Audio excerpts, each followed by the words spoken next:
What's going on, everybody? Eric Bourassa here, and I'm actually really nervous about making this video. Normally, I tell you I'm very excited for what I'm about to talk about.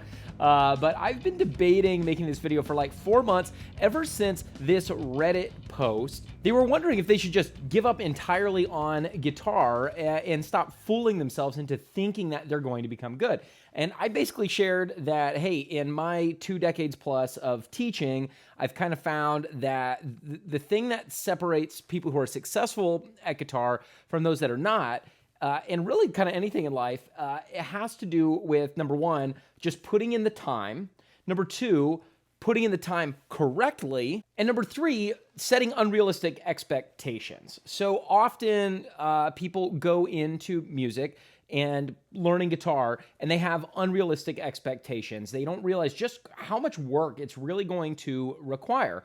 And then when they do start putting in the work, they're not seeing those results fast enough, and they're honestly not putting in as much time as they think, and they're also not using their time as wisely as they think. So I said you should be making very few mistakes when you practice, and this is one of the key things that's going to help you be successful. And somebody responded to that saying, making as few mistakes as possible, that sounds like legit bad advice. And someone else agreed with them on this.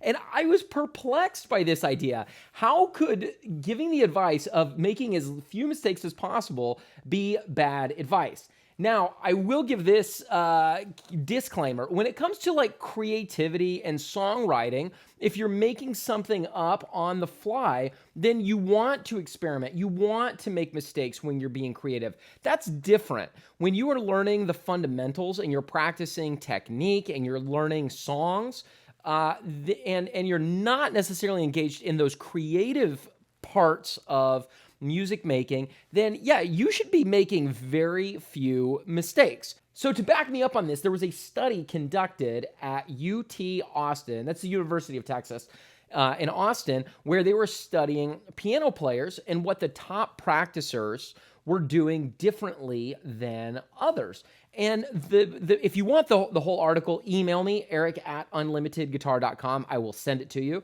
But the main takeaway, they said the single thing that was separating those top practicers apart is that they instantly identified a mistake, and then when they went back to practice it, they were not making that mistake again. So let me give you an example of this. So let's say I'm doing one of my favorite exercises of all time.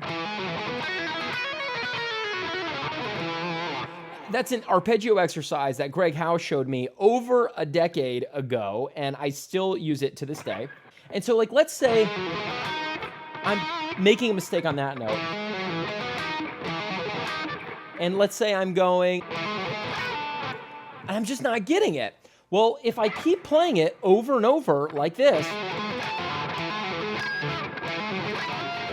nothing's going to happen. I'm just going to continue to reinforce those bad practice habits. And the more and more I make that same mistake over and over again, the more I'm telling my brain that's the right way to do it. So I'm reinforcing this bad habit. And I had this great guitar teacher, classical guitar teacher years ago named Michael Daly here in Fort Worth, who explained to me that when you make the same mistake over and over and over again, not only are you reinforcing that that's the correct way to do it, but then when you try to undo it, you have to work twice as hard because you have to undo what you taught your brain was correct, plus show it the new way. So we want to try to only make that mistake once. So let's say I make this mistake once.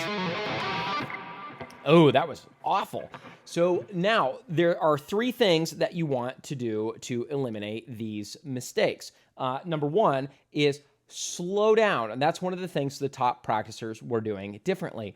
So when I'm working with my guitar students, I will tell them to cut your speed in half. I'll say, great, let's try it again.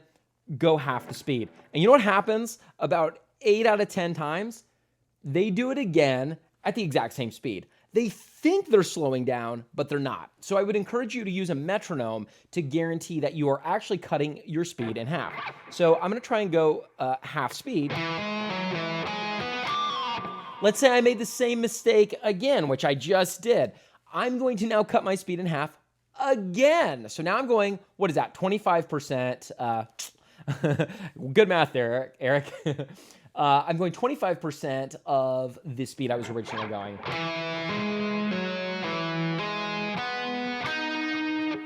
Now I have played it correctly. So you want to keep dropping your speed at an extreme level until it's perfect. I don't care if your speed is this slow.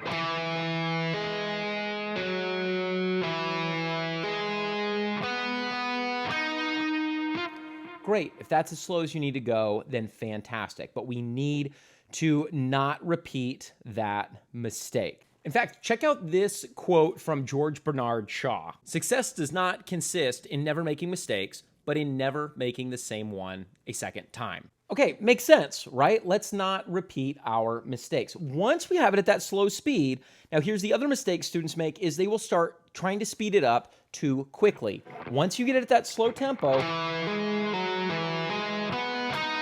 great, do it again without speeding up. I would recommend doing that about 10 times. And if you can do it 9 out of 10 times without making any mistakes, then you're probably ready to bump the speed up a little bit. Now, here is the second thing you want to do, other than just isolate that mistake, is overlap. You want to do it in a chunk, a small chunk. Oftentimes, students try to do entire sections. And then they will, when they get to the mistake, they'll go back to the beginning of a section and start over. And so they never, ever get beyond that mistake. So not only am I going to play this, I also want to play what comes after it, and maybe not even the entire beginning of that exercise. Maybe I start from here and then add the next couple notes. So now this,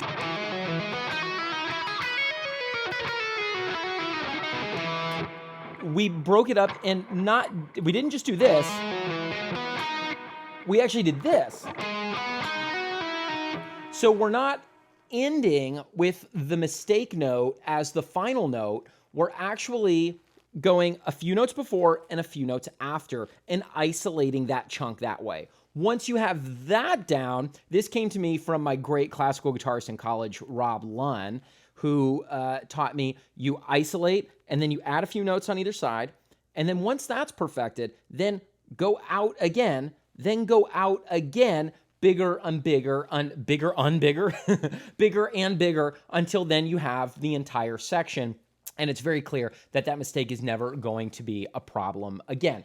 So then my third tip for this is it is actually really more going to be a consequence of you doing this the right way, a positive consequence. And that is to relax. You need to be relaxed when you are practicing your guitar. If you are not relaxed, you will not progress. I've seen this with students over and over again. I've seen it with myself. When you are tense, you can't get better because when you're tense, then you get frustrated, you make a mistake, you get frustrated more, you make the mistake again, you keep getting more and more agitated, and the more frustrated you get, the more you try to force it, and the worse it becomes. So as you begin practicing correctly, you'll notice that you begin to relax. So like, let's say I'm like, I don't really want to play this slow.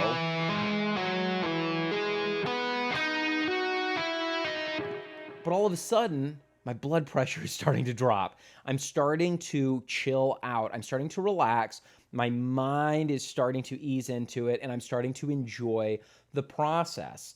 If you are not enjoying the process, you are probably practicing incorrectly.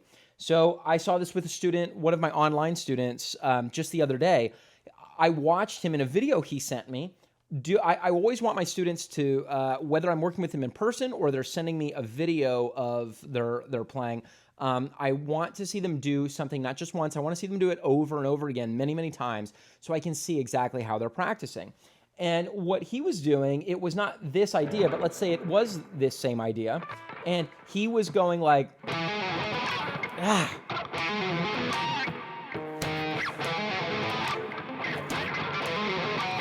And I saw him, I'm exaggerating a little bit, but I saw him getting visibly frustrated And instead of slowing it down, he kept doing it at the same speed, kept doing it, and just kept getting angrier and angrier and angrier. And internally, he was not really outwardly expressing this, but I could pick up on just some of those subtle body language cues. And what happens is then you end up not being able to learn. So there's been lots of studies done on this, that when you are in an agitated, frustrated, or angry state, you are incapable of learning anything new. You are in fight or flight mode. So we have to, in order to be able to learn, to process information, to develop a skill, you have to be in a relaxed state. So if you find yourself being frustrated, get yourself to relax. Take some deep breaths. Think about the tension in your shoulders, in your jaw, in your tongue even. So if you find yourself being tense, try to get yourself to that relaxed state and then do it again. Make sure you are not tensing up and that you are not getting frustrated as you practice. Okay, so if you do those things, I think you will find that you are capable of only making a mistake one time and then never repeating it again. Now, will it from time to time happen that you make a mistake twice or three times? Sure. Does it happen to me sometimes? Yes. But in general, I will practice for several hours and I make very few mistakes. When I make a mistake, it generally only happens one time because I know exactly the process for how to fix it, and I've done it so many times. If you disagree with me, let me know in the comments below. I am shocked that that Reddit post elicited such a fiery response from people, but I stand my ground. I will die on this hill, and I'm happy to engage with anyone in conversation about it. So if you are finding yourself kind of stuck and getting frustrated with yourself in your practicing, and you would like some help and you want someone to watch your practicing and kind of hold you accountable to make sure you're practicing correctly, let me know. Check out the link in the description. You can also shoot me an email at eric@unlimitedguitar.com. Also check the link in the description. I've got a handout walking you through this exact process that I just did right here with you, and you can use that as a guide for how to practice correctly from here on out. All right, if you like this or if you hate it, give it a like or a dislike, and subscribe to the channel, turn on all the notifications and all of that, and I will see you guys in the next times.